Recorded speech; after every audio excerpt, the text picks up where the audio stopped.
Hello all, welcome back. Dr. Brandy Payne here. Happy Friday. As promised, every Friday I told you that I would deliver one pro financial tip, okay? So this Friday is no different. Financial literacy one-on-one. And just to reiterate, what is financial literacy? It's your comprehension, your understanding of finance as it relates to your personal daily life, your relationship with money, if you will, right? Your knowledge and conceptual framework of how you manage money that involves spending money, investing money, saving money. So I want you to encourage you to be your best self as it relates to finances.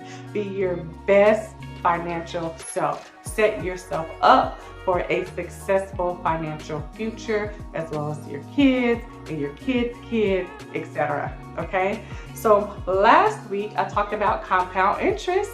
I hope you went and set up a savings account. Remember, I told you it does not matter the amount that you start saving as long as you start the habit, so that you will build that habit.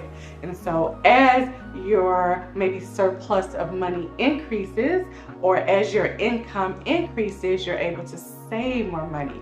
And we know that time is on our side as it's related to compound interest. So this week, I want to focus on budgeting, right? Not a word that everyone likes to hear, because some relate the word budget to restriction, right? But I want you to relate the word budget to discipline, right? Everything in our lives we do with moderation, or we should, right? We should try to do it with moderation. Same rules apply to your spending, right? So if you find yourself coming up short every month, or meaning you have a deficit, or you find yourself coming up having excess money or surplus every month, you need to know what to do. If you have a deficit, maybe you should cut back on how much you're spending on things that you don't necessarily need, your necessities in life. If you have a surplus of money, maybe you should find a way to put that money to work for you. So a budget, it's just a plan for spending your money, okay? That's all a budget is. Don't think of it as a restriction, okay? And there are several rules or techniques to create a budget, if you will. So some rules apply to allocating certain amount of money based on a percentage to certain categories, right? So one rule to budgeting is the 50-30-20 rule, okay? It adds up to 100% because you want to allocate 100% of the income that you bring in every month, okay? So the 50% bucket would be the bucket for your needs, your necessities, your shelter, your electricity, maybe your utilities. Electricity goes into the utilities category, maybe car insurance, maybe a car payment. So things that you have to pay every month, your necessities, okay? That's the 50% category. So you would take maybe your bi-weekly or your monthly income that you bring home after taxes and deductions, right? And you would multiply that by 0.50.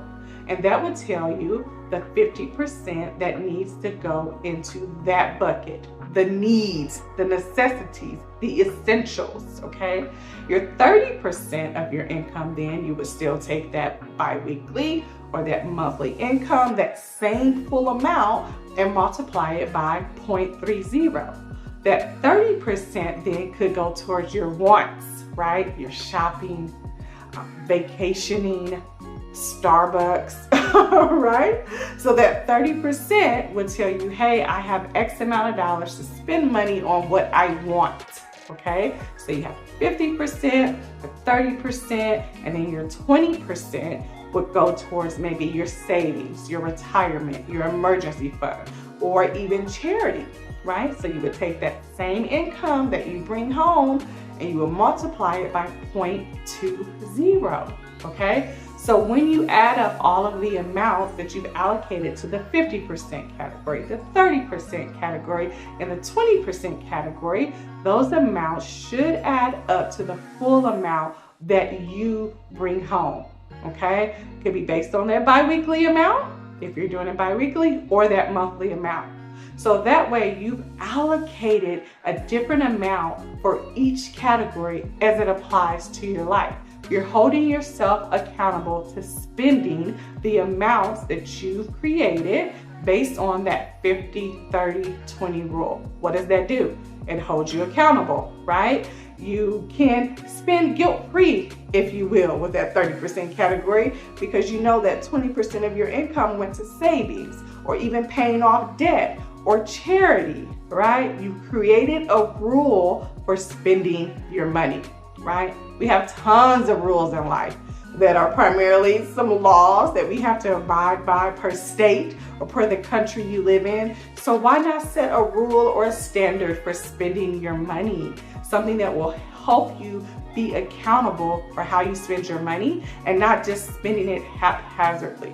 You may notice that, hey, I see I can cut back in the 30% category and save more money, right? Or in my 50% category, I don't need the whole 50% for my necessities. So maybe I can move a little bit more to my wants or to my savings, right? It's a full picture of the amount that you're bringing in, your income, and the amount that's going out, your expenses, so that you can better plan. Why is a budget a pro financial tip, right? It's a pro tip because I guarantee if you survey the people around you, your family, your friends, or what have you, or even coworkers, I bet they don't have a budget, right? But if you were to ask some of the great wealthy people of this world, they're allocating a certain amount of money or a certain percentage of their money based on whatever rules they have created for spending. They're not just haphazardly, unconsciously spending their money. They know where every dime goes and it's all accounted for, right? So I hope that you now have the desire, right, to want to create a budget and be held accountable for how you spend your money.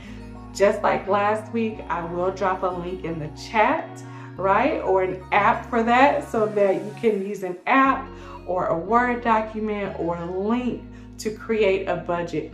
Just get a full picture of how you're spending your money. So until next time, have a great weekend. I'll see you next Friday. Don't forget, though, to hit like, subscribe, and that notifications bell. Bye-bye.